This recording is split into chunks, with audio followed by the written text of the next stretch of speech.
Hey guys, it's Adi here, and as you guys can see, we have the Lumia 735 here. The Lumia 735 was announced earlier this month at IFA Berlin, and it's a device I was really excited about since I loved the Lumia 720 in terms of everything it gave. I just was worried about the lower RAM in it. So Lumia 735 fixes on that and adds a beautiful 5 megapixel front-facing camera.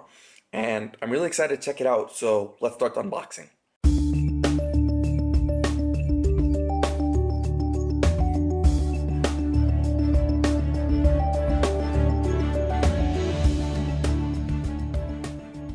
So as you can see, the box is the new slim white boxes that Microsoft Mobile are now shipping out instead of the bulky blue boxes that Nokia used to send out.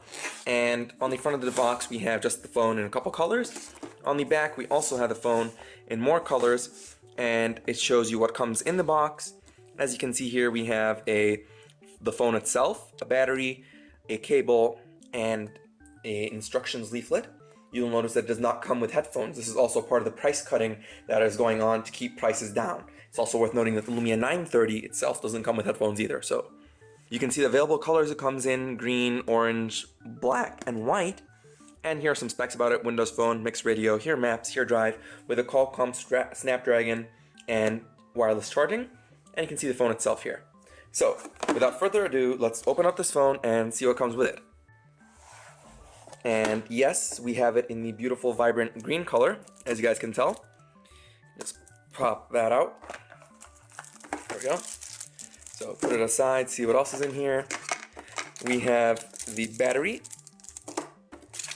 a leaflet about wireless charging, and some accessories for the wireless charging themselves, a quick start guide, and under here we have the charger cable. So that's pretty much all there is. So let's take a closer look at what came with it.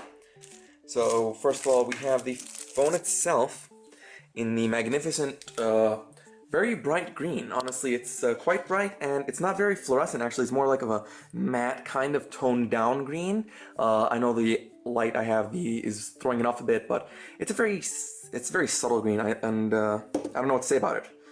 Anyways, so as you can see here, we have the phone itself. On the front of the phone is a 4.7-inch 720p display. And if this display is anything like the 720's display, which although it was 480p, was one of the best screens I've ever seen, then you're in for a treat, because the 720's screen was one of the best screens in terms of viewing angles and the color brightness. It was a very nice, beautiful screen, and now they've upped the resolution and the screen size. So we have a 4.7-inch 720p display with Gorilla Glass 3, Nokia's clear black display technology, and a PPI of 312, which is pretty good, especially for a mid-range or even low-end device. Up on the top of the phone, of course, we have the main attraction, the 5 megapixel front-facing camera right there, and we have the Nokia logo as well. If we move down to the bottom of the phone, you'll notice that the phone has no capacitive buttons. It has on-screen touch buttons, which I am not a fan of, but oh well. On the right-hand side of the phone, we have a volume rocker and the power button or lock screen button, and you'll notice it does not have the camera shutter button, which is something that Nokia have also started taking out of their lower-end devices to keep the price range down. Something I'm also not a fan of, but oh well. On the back of the phone, take off the sticker, we have a 6.7 megapixel camera and an LED flash.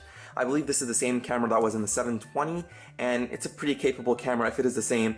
Even though the megapixel count is low, it had some very nice performance. We have the Nokia logo, and we have the small speaker port in the lower left-hand side. On the left-hand side of the device, everything is simple and flush, nothing there. And on the top of the device, we only have the 3.5mm headphone jack.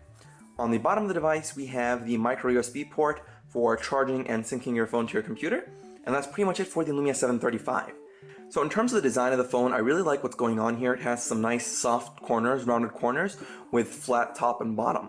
So it has a mix of two design languages, like, you know, curves and straight lines, and it feels very nice in your hand. Of course, once we put in the battery, it'll give it some more weight and give it even a nicer feel. So let's take a look at the battery, which is the BVT5A, a 2200 milliamp battery.